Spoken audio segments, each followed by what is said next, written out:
Bem, meus irmãos, a graça e a paz novamente. E como diziam os antigos, é chegado o momento mais importante do culto. Assim falavam antigamente. Estamos precisando recuperar essa expressão nos nossos dias. Porque é exatamente o momento onde nós vamos ouvir a palavra de Deus. E como a igreja bem sabe, vamos continuar a nossa exposição no livro de Atos, no capítulo 9. Hoje, partindo do versículo número 20. Atos 9, a partir do versículo 20. Na mensagem anterior, semana passada, irmãos, nós continuamos este capítulo 9 na nossa caminhada no livro de Atos, com o Evangelho passando pela conversão de Saulo no caminho para Damasco, e ele sendo acolhido pelos discípulos ali na cidade de Damasco. E vimos como, com a conversão de Saulo, a proclamação do Evangelho transformando aqueles que eram opositores, eram adversários, em irmãos, em co-discípulos, que apoiavam uns aos outros na caminhada cristã, que apoiavam uns aos outros andando com o Senhor. E assim, meus irmãos, vai se comprovando a mensagem de Atos que vimos desde o começo. Apesar da oposição, a Igreja de Cristo cresce triunfante, proclamando o Evangelho da salvação. E, a título de lembrar a nossa caminhada, temos esse rápido esboço. 2, 3 minutinhos nós passamos por ele e você tem reativado as suas células de memória aí sobre aquilo que nós já vimos. Vamos lá, capítulo 1. Nós vimos o final dos 40 dias de Jesus com os discípulos. Ali Jesus deu a promessa do revestimento de poder para a pregação do Evangelho, e o capítulo 1 nos traz a ascensão, o retorno de Cristo à presença do Pai. Capítulo 2, temos o cumprimento da promessa feita no capítulo 1, do derramamento do Espírito Santo, e aconteceu no dia de Pentecostes, festa judaica que ocorria 50 dias após a Páscoa. Ali você encontra o primeiro sermão da era cristã, o sermão de Pedro, primeiro sermão da igreja. E diante desse sermão, 3.000 vidas que haviam vindo a Jerusalém em uma grande multidão para o dia de Pentecostes se convertem de uma só vez. A igreja vai crescendo nessa rotina, entre aspas, do ensino da doutrina dos apóstolos, da perseverança na oração e na comunhão, ou seja, sem nenhum método fantástico, sem nenhuma estratégia revolucionária, a igreja ia crescendo porque obedecia ao ID, à pregação e ao ensino da doutrina. Capítulo 3, lá nós encontramos um evento que vai começar a complicar a paz que a igreja vivia. Um homem é curado, um aleijado de mais de 40 anos, o que promove a oportunidade para a pregação por parte de Pedro e João no pátio do templo, onde eles estavam indo se dirigindo para orar. Capítulo 4, Pedro e João são questionados e ameaçados pelo Sinédrio, não porque roubaram, não porque queriam destituir o governador, mas porque tinham curado um homem de mais de 40 anos que era aleijado. A igreja enxerga nessa perseguição, o cumprimento da oposição já profetizada desde o Antigo Testamento. Os discípulos, ainda no capítulo 4, vendem seus bens para ajudar os necessitados de dentro da igreja. E aí há o destaque, dentre esses que fizeram voluntariamente isso, para Barnabé, o filho do encorajamento. Esse era o apelido deste homem chamado José. Capítulo 5. Em contraste com Barnabé e a sua liberalidade, nós vemos a avareza de Ananias e Safira. E essa avareza é punida por Deus com a morte. Os apóstolos, por outro lado, continuam curando e pregando. Os apóstolos são ainda levados diante do Sinédrio mais uma vez, ameaçados e agora já açoitados, porque estavam pregando a Cristo. Os apóstolos se regozijam ao serem liberados, por terem sido achados dignos de sofrer pelo nome de Jesus. Capítulo 6. Há uma discordância na igreja por causa da negligência no cuidado das viúvas gentias, ou seja, as viúvas que não eram judias. Os apóstolos aconselham que a Assembleia dos Santos escolham 7 servos, este é o significado da palavra diácono, para que cuidasse dessa questão. Os apóstolos, por outro lado, reafirmam a sua missão de dedicar-se à oração e ao ministério da palavra, enquanto os diáconos cuidavam dessas questões administrativas. Estevão é preso por pregar o evangelho e curar os enfermos, tal qual havia sido feito antes. Agora é a vez de Estevão ser preso. No capítulo 7, nós vemos Estevão sendo acusado diante do Sinédrio. Ele traz uma defesa fenomenal, mas ainda assim ele é condenado, ele é apedrejado, obviamente, até a morte. O destaque do final do capítulo 7, meus irmãos, é que Saulo foi uma testemunha de tudo isso que aconteceu. Ele viu o discurso de Estevão, ele viu o rosto dele se transfigurar como o rosto de anjo, ele acompanhou todo o processo e participou do apedrejamento de Saulo. No capítulo 8, se inicia uma perseguição à igreja novamente, agora em larga escala, como um resultado do apedrejamento de Estevão. Todos fogem de Jerusalém, diz o texto, menos os apóstolos. Diante dessa diáspora, dessa dispersão, o evangelho começa a se espalhar. E Filipe, que era outro diácono, tal como Estevão, e também evangelista, prega em Samaria, que é a província logo acima da Judéia, onde moravam judeus mestiços, que já haviam sido misturados com outros povos. Ali em Samaria há um embate de Filipe, Pedro e João com um falso convertido, Simão, o mago. Ele oferece dinheiro para receber o dom e o poder do Espírito Santo. Filipe é ordenado por um anjo a deixar Samaria e seguir por uma estrada deserta. Nessa estrada, ele leva à conversão e ao batismo um eunuco, que era um alto oficial da rainha da Etiópia.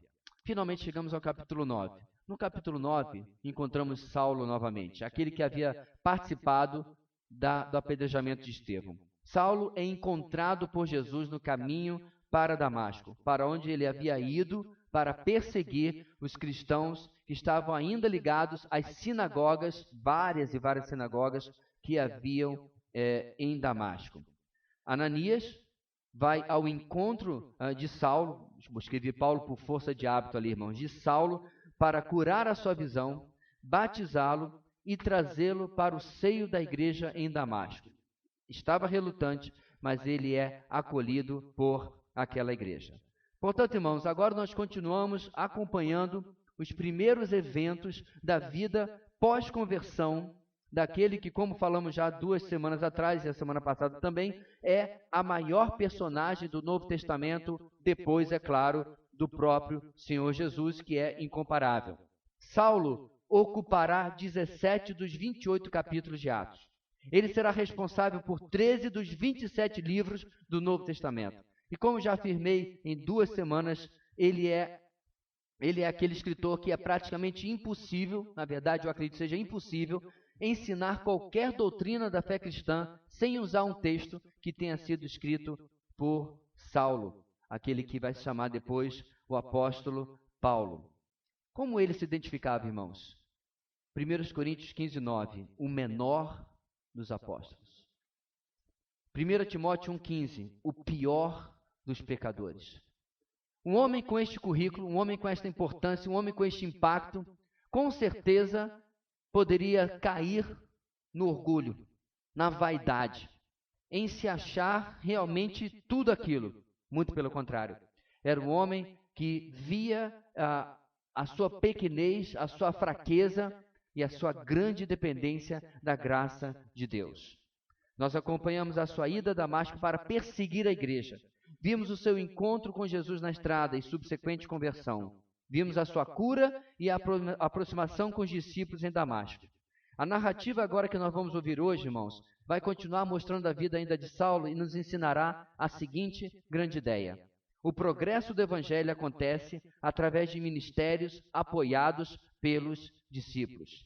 O progresso do evangelho acontece através de ministérios apoiados pelos discípulos. Quando aqui nós veremos, irmãos, as primeiras interações de Saulo com os seus novos irmãos na fé. Aqueles em que ele iria perseguir agora são seus irmãos.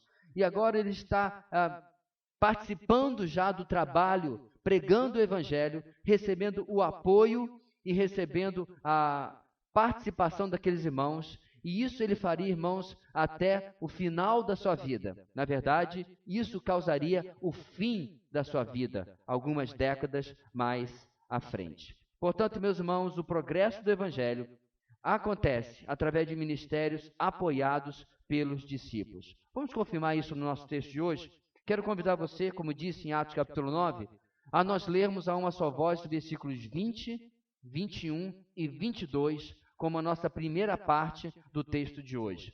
Atos 9, 20 a 22. Vamos ler juntos? Veja se alguém precisa pegar uma carona com a sua Bíblia aí ao lado e vamos fazer o nosso bonito coral. Diz assim a palavra do Senhor: Logo começou a pregar nas sinagogas que Jesus é o Filho de Deus. Todos os que o ouviam ficavam perplexos e perguntavam: Não é ele o homem que procurava destruir em Jerusalém aqueles que invocam este nome? E não veio para cá justamente para levá-los presos aos chefes dos sacerdotes? Todavia, Saulo se fortalecia cada vez mais e confundia os judeus que viviam em Damasco, demonstrando que Jesus é o Cristo. Primeiro ponto da mensagem hoje, irmãos, tem o seguinte enunciado: no progresso do Evangelho, ministérios crescem paulatinamente. No progresso do Evangelho, ministérios crescem paulatinamente, ou seja, aos poucos, de maneira progressiva, não nascem de um dia para o outro e nem estão grandes ou significativos ou marcantes de um dia para o outro. Vamos ver isso nos textos que nós lemos. Nós não sabemos, irmãos, totalmente pelo texto, quanto tempo se passou desde o encontro de Saulo com Jesus, no início do nosso capítulo, até agora no versículo 20. Não temos ideia de um tempo exato. Sabemos, contudo, que não foi muito tempo, porque o nosso texto começa exatamente com a palavra logo, que pode inclusive significar no dia seguinte ao encontro dele com Ananias, ou uma semana depois, ou um mês depois, mas era pouco tempo, apontando, portanto, que não havia se passado tanto tempo assim. E assim, logo ele começa a pregar para os judeus nas mesmas sinagogas que esperavam Saulo, o perseguidor. Eu fico pensando, meus irmãos, aqueles mais entusiasmados com o trabalho de Saulo lá em Jerusalém, aqueles que ficavam contando em Damasco: rapaz, temos um campeão lá em Jerusalém que está acabando com essa seita do pessoal do caminho. Assim era chamado os discípulos por alguns. Ou a seita dos nazarenos. Talvez havia esses mais entusiasmados dentro dessas sinagogas, que talvez tinham feito até faixas: bem-vindo Saulo, o nosso campeão. Ou no mínimo uma recepção, uns salgadinhos, né? Tudo sem fermento, é claro, porque, né? Pão árabe, aquelas coisas assim. O ponto aqui, meus irmãos, é que agora, quem está chegando na sinagoga e toma a palavra, porque nem todos sabiam o que havia acontecido com ele. Na verdade, a maioria esmagadora não sabia, não tinha ideia do que havia acontecido com Saulo no caminho de Damasco. E aí ele chega nessas mesmas sinagogas para testemunhar de Cristo. Essa estratégia, inclusive, meus irmãos, de primeiro pregar nas sinagogas, em cada cidade, iria acompanhar Saulo durante as suas viagens missionárias. Quando nós seguimos no livro de Atos, nós vamos ver paulatinamente em cada cidade que ele chegava, ele ia primeiro à sinagoga. Ali ele defendia que Jesus era o Messias prometido, pregava a Cristo, e aqueles que acreditavam no que ele pregava saíam da sinagoga e começavam a igreja. Lembra em Bereia? Por que nós chamamos ou falamos você precisa ser um crente bereano? Porque Saulo foi exatamente à sinagoga em Bereia, começou a pregar, e diz o texto que os bereanos foram mais nobres do que os de Tessalônica. O pessoal de Tessalônica da sinagoga não quis dar atenção a Saulo. Já os de Bereia dizem assim: peraí, se o que você está falando é certo, vai bater com a Bíblia. No caso, com o Antigo Testamento, que é o que eles tinham. E eles abriam o Antigo Testamento. Abre aí Isaías. Isaías disse tal e tal coisa, por exemplo, Isaías 53. Com Jesus, este que estamos pregando, aconteceu exatamente isso. Resultado, as pessoas se convertiam e começavam as igrejas em cada uma dessas cidades, mesmo em Tessalônica, onde houve tanta resistência. Mas aqui, meus irmãos, não vemos ainda Saulo em um ministério de amplo ensino da doutrina, mas um ministério de testemunho e apenas evangelização. A palavra grega para pregar, aqui no nosso texto, não é apenas a ideia de pregar como eu estou fazendo aqui, mas também de proclamar e anunciar. Não é apenas ensinar, como fiz hoje de manhã, como estou fazendo de certa forma agora, mas o fato de você pregar o evangelho, mesmo no ponto de ônibus, ou seu ambiente de trabalho, ou na sua casa, seria o mesmo verbo usado aqui para Paulo. Paulo possuía com certeza muito conhecimento do Antigo Testamento, mas ele ainda precisava filtrar tudo. Ele precisava rever conceitos que o haviam acompanhado em décadas de farisaísmo, porque ele era fariseu. De qualquer maneira, meus irmãos, é admirável que tão cedo ele esteja fazendo aquilo que, detalhe, todo cristão, desde a sua conversão, deveria fazer.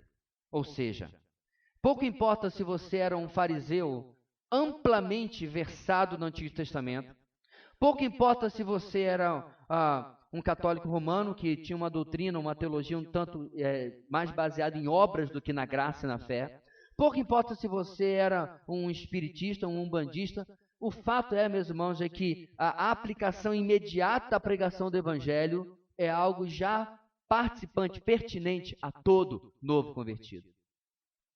Que demonstra, queridos, que quando nos convertemos há 6 meses, 1 ano, 2 anos, 5 anos, e não podemos fazer como aqueles atiradores da Segunda Guerra que faziam marcas do lado do seu avião, de quantos aviões haviam derrubado. Lembra disso nos filmes?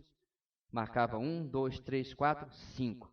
1, 2, 3, 4, 5. Se nós não podemos fazer uma marca, não de morte, mas de vida, de quantas pessoas tivemos o privilégio de levar a Cristo, desde a nossa conversão, nós estamos desobedecendo uma orientação que Jesus deu, inclusive, ao ex-endemoniado gadareno ou gerazeno, dependendo da tradução. Ele quis seguir a Jesus. Aquele que tinha uma legião, lembra que a legião entrou nos porcos? Ele queria seguir a Jesus. Qual é a resposta de Jesus? Marcos 5,19. Vá para casa, para a sua família e anuncie-lhes quanto o Senhor fez por você e como teve misericórdia de você. Não há, meus irmãos, preparo especial, não há espera necessária para todo convertido anunciar a Cristo como Senhor e Salvador, e no caso de Paulo, diz o texto, como o próprio Filho de Deus. Aliás, esta é a única vez que a palavra Filho de Deus ocorre em Atos, e é o anúncio que Paulo está fazendo. Ele está apontando que aquele Galileu morto, algum tempo atrás, na verdade, não era um mero homem, era o Filho de Deus e o Messias esperado. Será que nós temos, meus irmãos, da mesma forma, abraçado o anúncio do Evangelho com essa mesma paixão? Quantas vezes eu e você entramos em um trabalho diferente, um ramo que necessita o contato com as pessoas? A venda. No próprio Facebook eu tenho alguns amigos irmãos de outros estados, pastor, eu trabalho com passagem aérea, se puder dar preferência, quiser alguma coisa, está aqui o meu contato. Eu trabalho com isso, com aquilo. O contato pessoal é feito porque depende do sucesso do seu trabalho, do seu negócio. E nós temos aqui, meus irmãos, não um trabalho, não um comércio, não uma carreira, mas uma missão. E desde o começo da sua caminhada com o Senhor, Saulo entende perfeitamente que o seu trabalho já devia começar agora, que ele finalmente compreendeu a verdade. A pregação de Saulo provoca uma reação de perplexidade, como está no versículo 21. Como podia aquele que em Jerusalém e em Damasco buscava destruir os seguidores deste homem, de Jesus, agora ser um defensor e proclamador desse mesmo Jesus, como sendo o Messias esperado? Eles ficaram perplexos diante do que estavam vendo. Esta, inclusive, meus irmãos, é a mesma palavra e a mesma reação que as multidões tiveram em Atos 2:7, ao verem os discípulos falando em idiomas estrangeiros. Ficaram perplexos. É a mesma palavra. Inclusive, é a mesma palavra e a mesma reação que o próprio Simão, o mago, aquele que a gente falou agora há pouco, no nosso resumo, teve em Atos 8:13, diante dos milagres e sinais que Filipe realizava. Ou seja, é a falta de explicação, a perplexidade diante da pregação do Evangelho, diante dos sinais e maravilhas que vêm junto com a fé cristã. Verdadeiramente, meus irmãos, a pregação do Evangelho precisa sacudir as convicções, sacudir os paradigmas das pessoas. O testemunho de transformação deve impactar e deve mexer com as convicções das pessoas. O mundo não deve perceber a minha conversão, porque antes eu andava de um certo jeito, agora eu ando com roupa de crente. O mundo não deve perceber a minha conversão, porque antes eu usava um cabelo muito doido e tal, agora uso um cabelo mais comportadinho. Não são estereótipos externos que deveriam denunciar a nossa fé, porque não é isso que acontece com Saulo de Tarso. Ele continua se vestindo, se comportando e andando da mesmíssima maneira. Mas o seu discurso mudou, a sua palavra mudou, as suas convicções mudaram, a sua mensagem mudou. E agora, em lugar de um perseguidor assassino, em lugar de um caçador de recompensa, que recompensa? Porque quanto mais ele perseguisse a igreja, melhor ele parecia diante do Sinédrio. E quem sabe um dia, alguma daquelas cadeiras pudesse ser dele. Agora, em vez disso, ele é um proclamador de que aquele a quem ele perseguia, na verdade, era o Messias prometido. Irmãos, a transformação em nossas vidas, mesmo em aspectos diferentes, é claro, da vida de Saulo aqui, a transformação precisa ficar evidente para com os de fora, especialmente para com aqueles a quem nós pregamos o Evangelho. Caso contrário, é apenas religiosidade, é apenas da boca para fora. Não há vivência daquilo que nós falamos. Alguém disse certa vez, eu não me lembro qual é o autor dessa frase, senão eu daria o crédito, eu não me vergonho do Evangelho. Ele está repetindo as palavras de Paulo, futuramente. Eu não me vergonho do Evangelho, mas me envergonho de muitos evangélicos. Recentemente, eu não conheço as músicas, não conheço a carreira, não conheço as pessoas, mas houve uma polêmica nas redes sociais porque duas determinadas cantoras se recusavam a cantar uma música com a letra original, porque na letra original homenageava Iemanjá, que é uma entidade, certo? Um demônio das religiões afro. E aí elas mudaram a letra. E nas redes sociais estavam comentando, interessante, cantar Iemanjá não pode, mas cantar música sobre traição, sobre tirar o homem da outra mulher, ou seja, nós vivemos em um mundo evangélico, irmãos, onde não há ética, onde não há moral, onde não há realmente uma vivência da palavra que nós tanto dizemos defender e pregar. Nós precisamos, meus irmãos, não apenas não nos envergonhar do Evangelho, mas não ser uma vergonha para esse mesmo Evangelho. No verso 22, contudo, Saulo ia se fortalecendo cada vez mais. E eu creio, meus irmãos, que esse fortalecimento acontecia de várias formas. Eu pensei em pelo menos 3. Primeiro, o Espírito Santo ia lhe dando um entendimento novo e diferente do Antigo Testamento. Eu penso que cada dia, meus irmãos, quando Saulo lia a Torá, a lei mosaica, o Espírito Santo agora abria os seus olhos para enxergar o que ele não enxergava antes. Novo entendimento da palavra de Deus. Segundo, o Espírito Santo ia curando as feridas espirituais de Saulo, o perseguidor da igreja. Eu creio, meus irmãos, que a parte da graça de Deus e do poder curador do Espírito Santo, esse homem corria o risco de ser torturado pelos crimes que ele cometeu contra a igreja. Saulo só não foi preso, irmãos, pelos crimes que ele cometeu, porque esses crimes eram sancionados pelo próprio Sinédrio. Eram permitidos pela alta cúpula do governo judaico. Caso contrário, ele nem sequer tinha tido tempo ou condição de se tornar o apóstolo Paulo, ele iria ser preso. Mas eu creio que o Espírito Santo ia curando a culpa, a dor daquilo que ele havia feito no seu passado.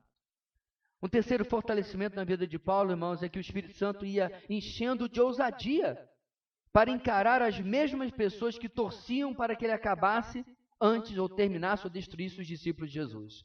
Ou seja, ele foi fortalecido no entendimento do Antigo Testamento, na cura daquilo que ele havia feito, feridas espirituais, e também cheio de ousadia para pregar o Evangelho. Esse é o resultado, meus irmãos, na vida de qualquer pessoa que anda verdadeiramente com o Senhor. Não as mesmíssimas coisas que com Paulo aconteceu, mas não pode você olhar para 1 ano atrás, 5 anos atrás, e a sua vida está na mesmice. Em particular, meus irmãos, nesse tópico que estamos falando aqui, que é o ministério. Se você não sabe, a palavra ministro significa servo. Pastor, não pode ser. Porque o pessoal de Brasília esquece aqueles ministros. Especialmente de 2018 para trás. Esquece. Usam o termo, mas de servo não tem absolutamente nada.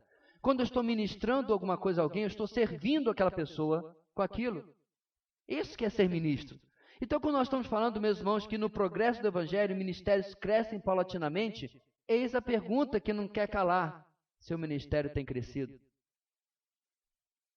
Seu ministério tem abençoado mais vidas? Pastor, mas eu não sou pastor. Eu não sou missionário. Bem, a essa altura do campeonato do nosso texto, nem Saulo. Ele era apenas um irmão novo convertido, que tinha um grande destaque social, por ser Saulo fariseu. Mas nós vamos levar, meus irmãos, mais de 3 capítulos para chegar a Saulo como alguém oficialmente reconhecido como missionário, ou mesmo como apóstolo. O ponto aqui, meus irmãos, é que o resultado desse fortalecimento de Saulo não eram experiências fantásticas, não eram manifestações esquisitas, não era cair no chão ou ter visões. O resultado era discernimento, sabedoria, ousadia em proclamar Jesus como Cristo. De tal maneira que seus compatriotas judeus ficavam, diz o texto, confusos com ele. Como ele pôde deixar aquela vida para agora ficar dessa maneira? Portanto, meus irmãos, o crescimento paulatino do ministério de Saulo precisa nos desafiar. Seu ministério está esperando o que de especial para sequer começar? Quantas igrejas, meus irmãos, criam inúmeros ministérios para ocupar as pessoas? Certa igreja que eu vi o organograma uma vez tinha um ministério de esportes. Não estou me falando do governo federal, não. Era dentro da igreja. Ministério de esportes. E dentro do ministério de esportes tinha o pessoal do futebol, do vôlei, do skate, do patins, da bolinha de gude, eu sei lá mais do que. A igreja de Jerusalém tinha um ministério, que Paulo sintetizou naquilo que era a sua própria mensagem: pregar a Cristo e esse crucificado. Pastor, mas eu posso ter um método especial ou criativo para proclamar isso, desde que não transgrida os princípios da palavra de Deus, sem problema algum. A grande questão, meus irmãos, é que parece que nós estamos esperando o céu se abrir e uma voz lá do alto falar, provavelmente com o mesmo dublador do Mufasa, para que a gente possa, lembre-se quem você é. E saiamos da nossa mesmice para fazer alguma coisa, enquanto literalmente as vidas estão morrendo sem Cristo em salvação ao nosso redor. Quer seja na universidade, quer seja no trabalho, aonde nós estivermos. Meu irmão, é virtualmente impossível você sair todo dia de casa sem ter o contato com um incrédulo, com um descrente, com alguém que não conhece ainda Cristo como Senhor e Salvador. É impossível. É no comércio, é na escola, é no trabalho, nós estamos constantemente em contato com essas pessoas. No progresso do Evangelho, ministérios crescem paulatinamente, o seu tem sequer começado, tem crescido, tem alcançado e abençoado mais vidas. Somos membros de um corpo e cada membro tem a sua função. Você tem cumprido a sua? Mas Paulo continua. E a narrativa agora, meus irmãos, de 27 a 30, vai mostrar como acontecia, ou o que acontecia no seu ministério, que está crescendo e progredindo cada vez mais. Vamos ler, irmãos, o texto do versículo 23 até o versículo 30, diz assim a palavra do Senhor. Decorridos muitos dias, os judeus decidiram de comum acordo matá-lo.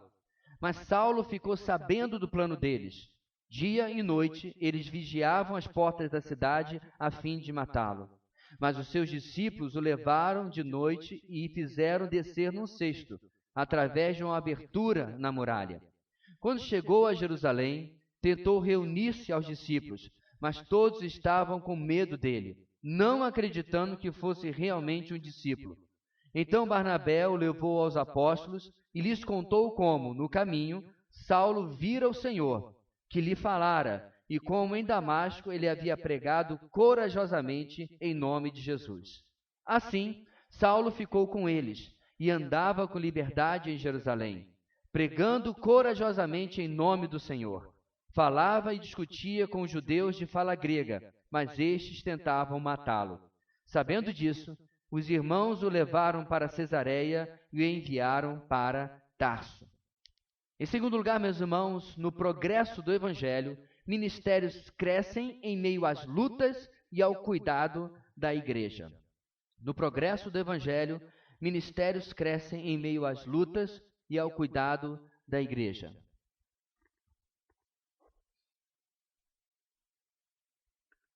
Diferente do verso 20, esta segunda parte começa no verso 23 com decorridos muitos dias. Algo que pode ser meses ou até mesmo como aquilo que está em Gálatas 1,17, que diz que Saulo passou 3 anos na Arábia, provavelmente para fazer uma necessária revisão de toda a sua teologia. Então, provavelmente, Saulo ausenta-se de Damasco, vai para a Arábia passar esses 3 anos e agora retorna para Damasco mais preparado, mais fortalecido. Ou seja, o tempo foi passando e os judeus de Damasco começaram a não saber mais o que fazer ou como se opor a este Saulo que cada dia estava mais firme, mais seguro e mais difícil de ser contra-argumentado. Porque uma coisa, meus irmãos, é tentar calar uma massa de discípulos anônimos.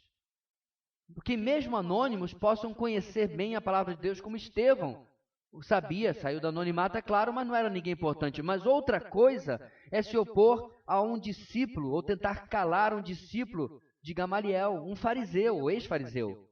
Alguém que conhecia a palavra, o Antigo Testamento, acima da média das pessoas comuns da população. E isso agora, associado ao novo entendimento trazido pelo Espírito Santo, e obviamente as explicações que eu creio que o próprio Senhor Jesus deu a Saulo, ele estava certamente imbatível. No verso 24, Deus em sua soberania faz o plano contra Saulo ser conhecido por ele. Alguém diz, nós não sabemos como. Eu tenho uma hipótese, meus irmãos. Havia entre as sinagogas e entre os conspiradores irmãos que ainda não haviam sido detectados como convertidos. Eles não sabiam que dentre os próprios judeus da sinagoga, uma boa parte estava atendendo à fé cristã já. E eles, ouvindo o plano contra Saulo, contam a ele. E o cerco começa a se formar de maneira que ele não fugisse da cidade. Saulo estava começando a experimentar aquilo que fora prometido e anunciado pelo Senhor Jesus, lá nos versos 15 e 16 desse mesmo capítulo, que ele iria pregar o Evangelho. Se por um lado ele estava sendo um instrumento escolhido para levar o nome de Jesus, por outro, versículo 16, ele estava aprendendo o quanto ele deveria sofrer por esse mesmo nome. Exatamente aquilo que Jesus disse a Ananias que aconteceria com Saulo de Tarso. Ele vai ser um instrumento escolhido por mim, uma ferramenta para pregar o Evangelho, e eu vou dizer a ele o quanto ele precisará sofrer pelo meu nome. Eu fico pensando, meus irmãos, se Ananias contou para Saulo aquilo que Jesus havia lhe dito. Ou se o próprio Senhor Jesus disse para Saulo aquilo que ele havia planejado para ele. Porque agora ele começa a experimentar isso. No verso 25, os discípulos, irmãos agora de Saulo, são chamados de seus discípulos. Reparei na sua Bíblia. Discípulos de Saulo. Comprovando, meus irmãos, que algum tempo realmente havia passado e que agora Saulo já produzia um grande impacto na igreja em Damasco. Tamanho o seu conhecimento, tamanha a sua capacidade, ele já tinha pessoas que já eram convertidas muito tempo antes dele, agora aprendendo com ele sobre a palavra. Eles ajudaram esses discípulos, Saulo, a escapar descendo pelo muro. Ele vai para Jerusalém, verso 26, mas tal como no princípio de Damasco, em que Ananias tinha receio de ajudar Saulo, está lá no versículo 13, né?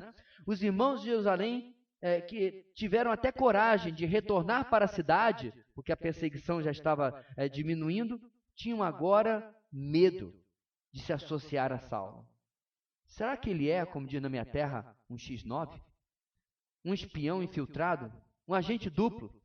Será que, meus irmãos, eles pensavam, isso aqui é apenas Saulo sendo maquiavélico a ponto de forjar uma conversão para enganar a igreja e prender os seguidores de Jesus? Porque para pensar, meus irmãos, o currículo desse homem era complicado. O histórico desse homem era complicado. E mesmo passado todos esses anos, a igreja de Jerusalém, ou pelo menos parte dela, tem algum receio. Mas Deus, meus irmãos, é perfeito. No verso 27, quem aparece? Volta à cena Barnabé, que nós conhecemos lá no capítulo 4, vendendo as suas propriedades, dando exemplo para ajudar os irmãos. Ele entra na vida de Paulo e ele será, meus irmãos, fundamental nos primeiros anos daquele que seria conhecido como apóstolo aos gentios. Aqui, meus irmãos, aquele que era conhecido, ele mesmo, Barnabé, como filho do encorajamento, confirma ser exatamente isso para a vida de Saulo.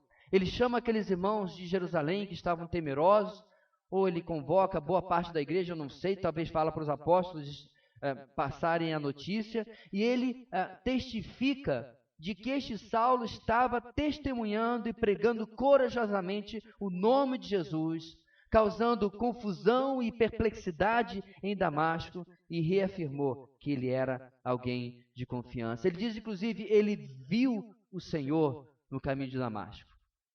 Inclusive, ver o Senhor era uma das marcas, das condições para Paulo ser reconhecido como apóstolo.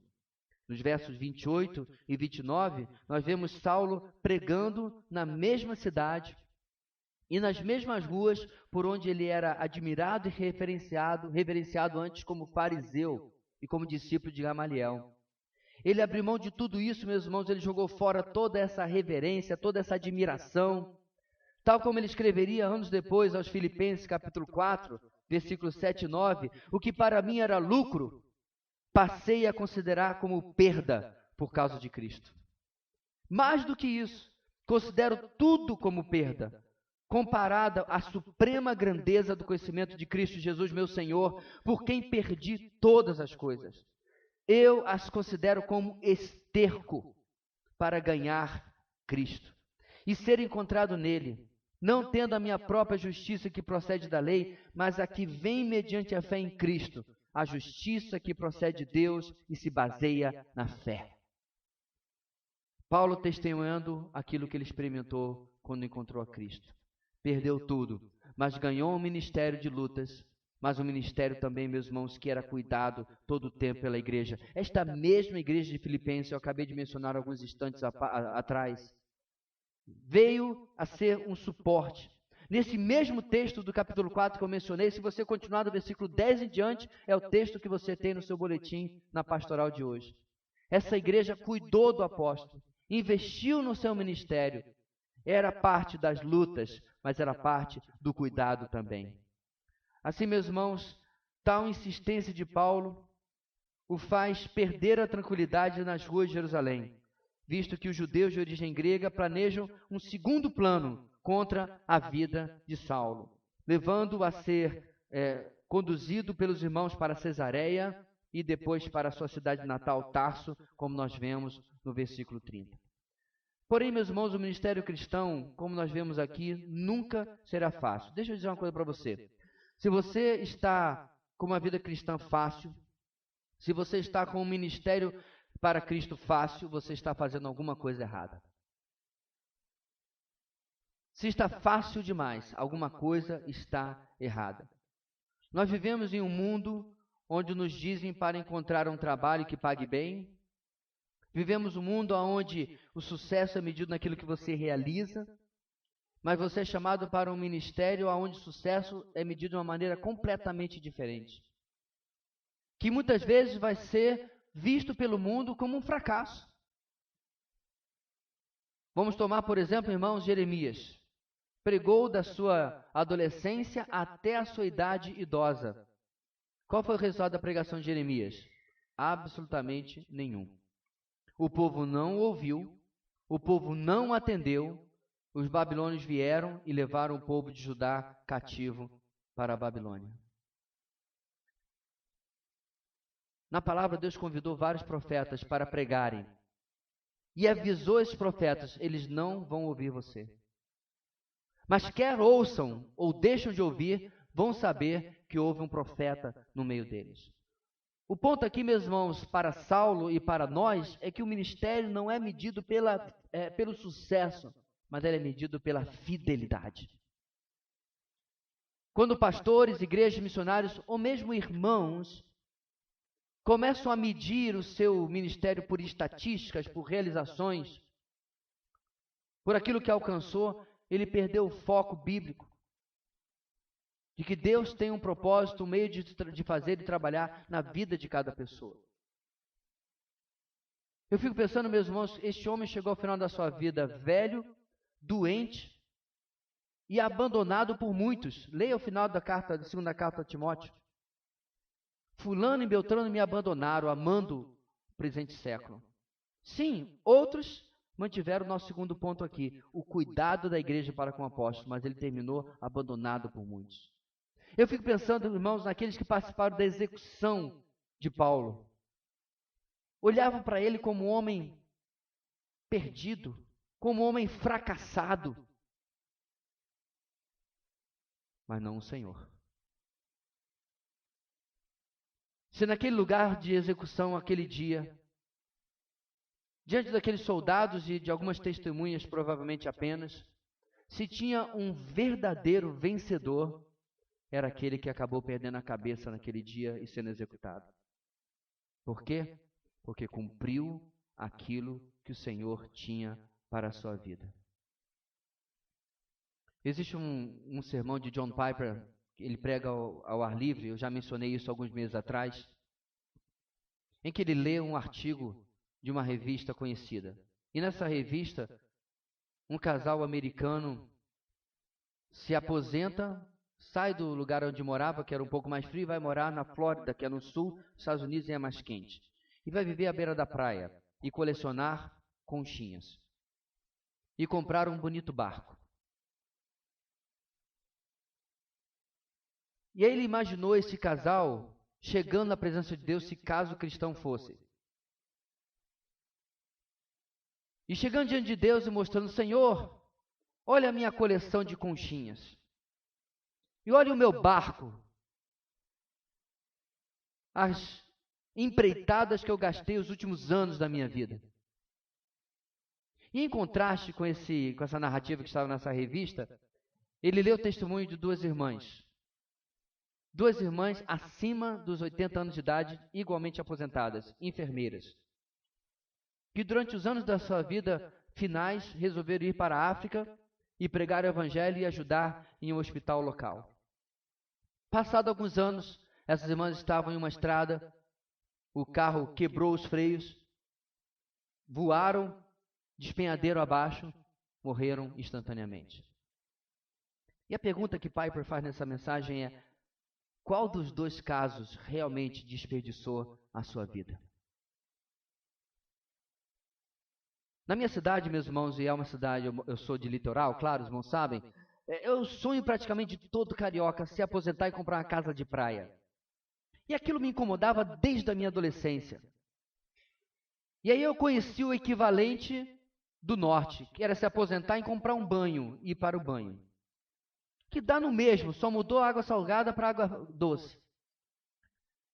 E eu fico pensando, meu irmão, quais são os seus planos? Seu plano é se aposentar e finalmente poder curtir a sua coleção de redes, onde você vai se balançar?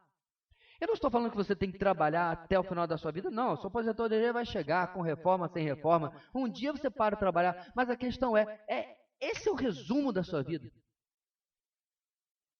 É isso que você está investindo a sua eternidade?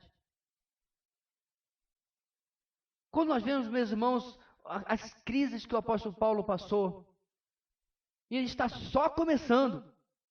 Ele está aqui com meses de convertido e já 2 planos para matá-lo já foram feitos. E ele está realmente descobrindo que o Senhor Jesus disse: eu vou mostrar a ele o quanto ele deve sofrer por amor ao meu nome. E cá estamos nós. Ninguém jamais planejou a sua vida, eu calculo, não pelo menos por causa do Evangelho. Não há nenhum plano para lhe matar. Não há ninguém reunido conspirando contra você. E diante, meus irmãos, dessa extrema tranquilidade, aliás, exagerada tranquilidade, será que realmente, meus irmãos, eu estou servindo ao Senhor? Será que realmente eu estou dedicado ao trabalho de Deus?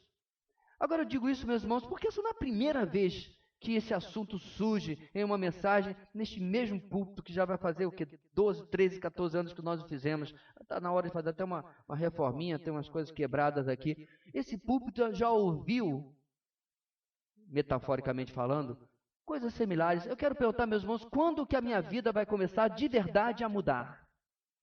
Quando que a síndrome da porta da igreja e da segunda-feira não vão me atingir? Síndrome de porta de igreja? Está falando de quê, pastor? Tem um portal invisível ali, que quando eu passo por ali, a mensagem e a confrontação que eu recebi vai sendo arrancada da minha vida e fica aqui dentro. Eu não sei se você sabe, nós temos uma população grande de grilos que vivem aqui. Acho que eles comem as nossas confrontações durante a semana para que não sobe mais nada.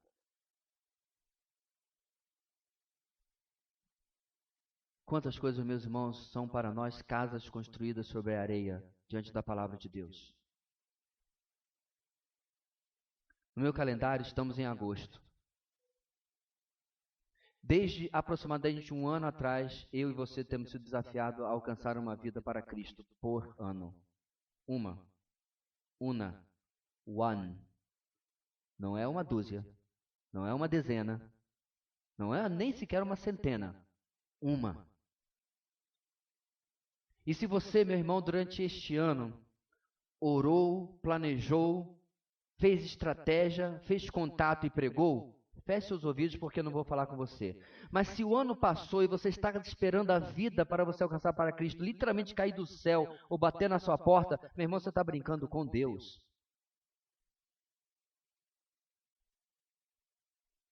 Você está esperando algum tipo de voz, de novo, com o dublador do Mufasa, bem bonita, abrir os céus e falar com você, acorda.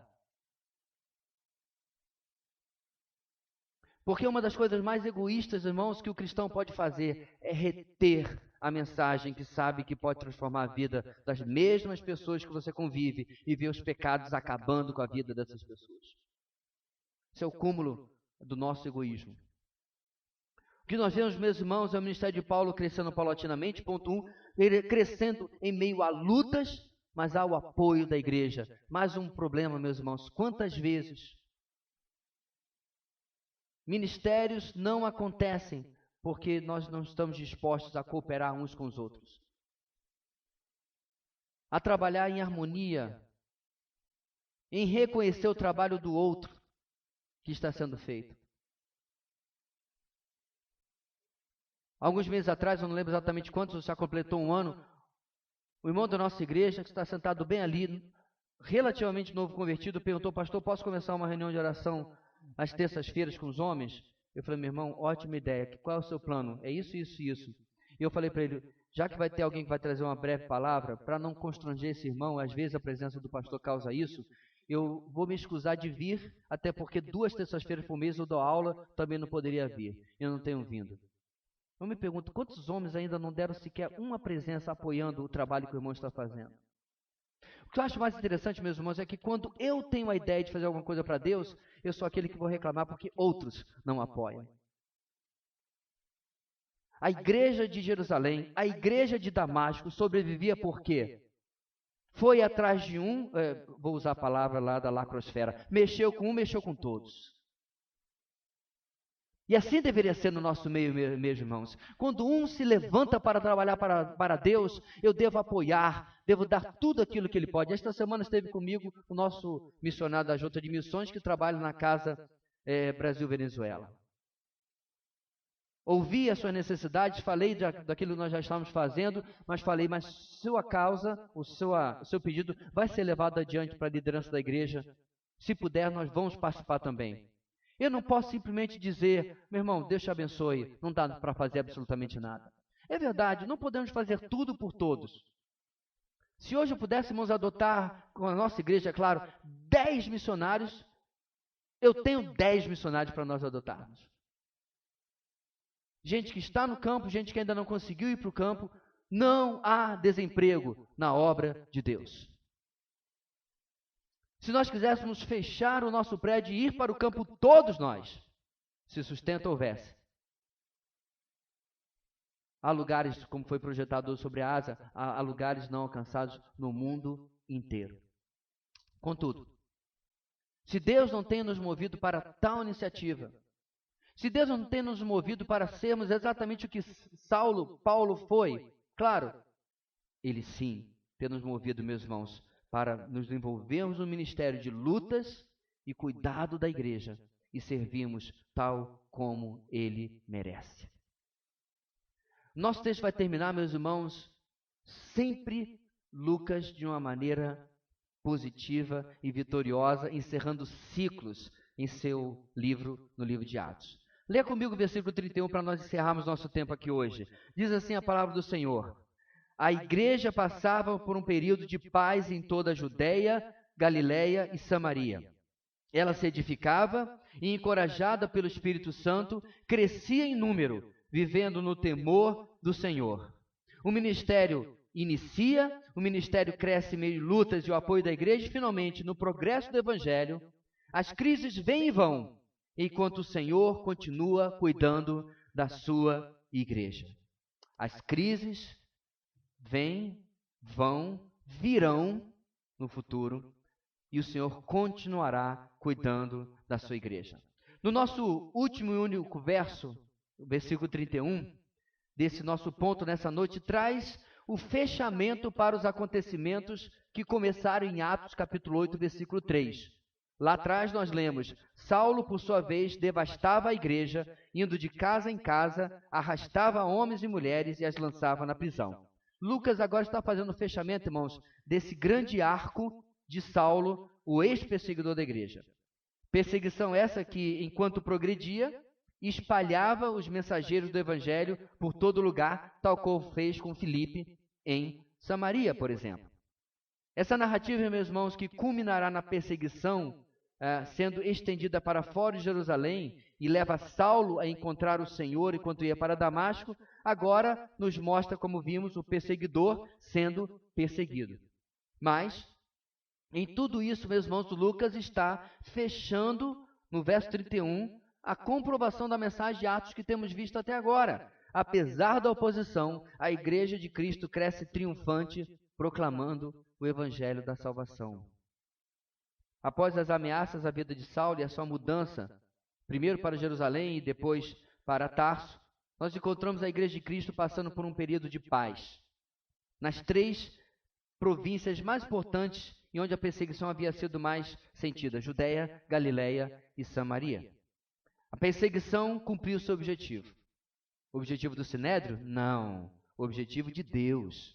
O evangelho se espalhou e tirou a igreja de um certo conformismo.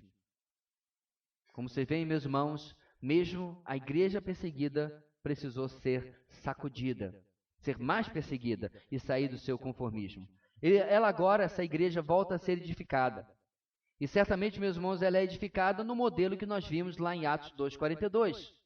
Eles se dedicavam ao ensino dos apóstolos e à comunhão e ao partir do pão e às orações. Ela voltou à sua paz e à sua rotina de edificação e de crescimento, sem nenhuma mistura com a antiga fé judaica, sem nenhuma mistura com as crenças romanas ou gregas.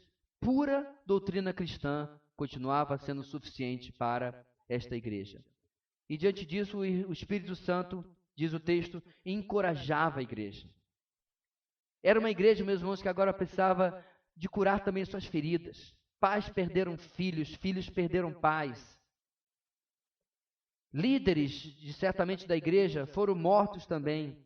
Mas a igreja era encorajada pelo Espírito. A ameaça havia passado, pelo menos por enquanto, e a igreja havia sido protegida pelo Senhor.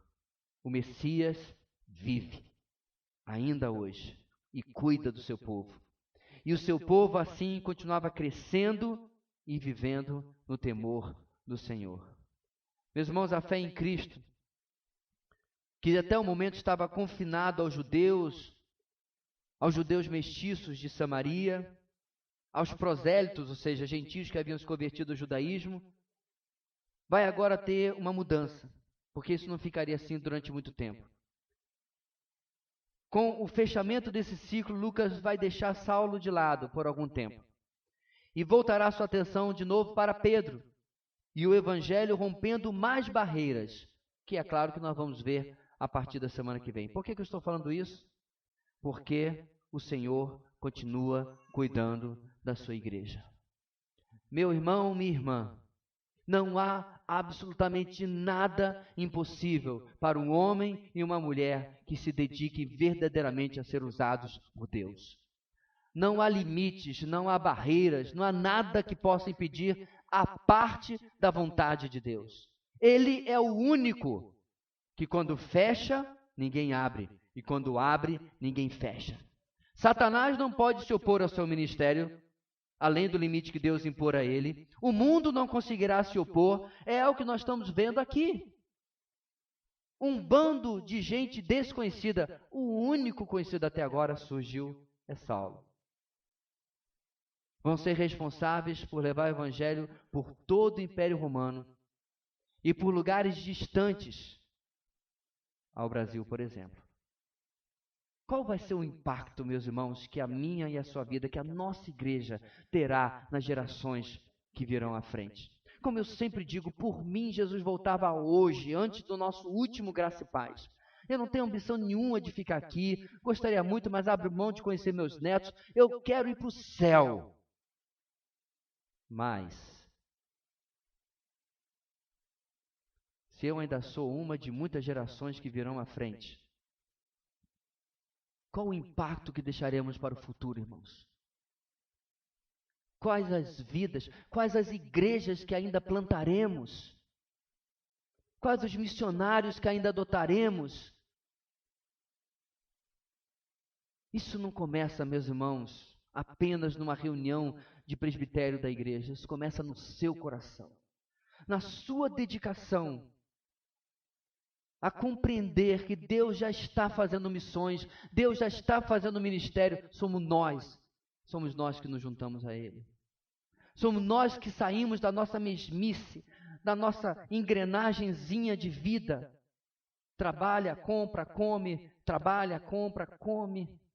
Rompemos com uma visão pequena de vida e abraçamos uma visão eterna. Desculpe a repetição, uma só vida logo passará. Somente o que é feito para Cristo permanecerá. Que nossas obras, meus irmãos, permaneçam. Que não sejam meras repetições de uma rotina humana, mas vivamos vidas verdadeiramente ministeriais, servis, vidas sobrenaturais. Deus querido, move-nos. Certamente nós gostaríamos de ser usados como A, B ou C, como Saulo. Mas não temos a ousadia de sermos usados como nós mesmos. Sonhamos, romantizamos ministérios que nunca estariam ao nosso alcance, enquanto o perdido está bem ao nosso lado. O necessitado está bem de frente de nós. Repreende em nossas vidas, ó Deus, a limitação de voltarmos à nossa rotina da segunda-feira, mas que possamos levar a Tua palavra conosco e que ela possa nos mover a todos nós a servirmos ao Senhor e alcançarmos o Teu propósito, o Teu ministério, o Teu plano para cada um de nós. É por isso que oramos nesta noite, em nome de Jesus. Amém e amém.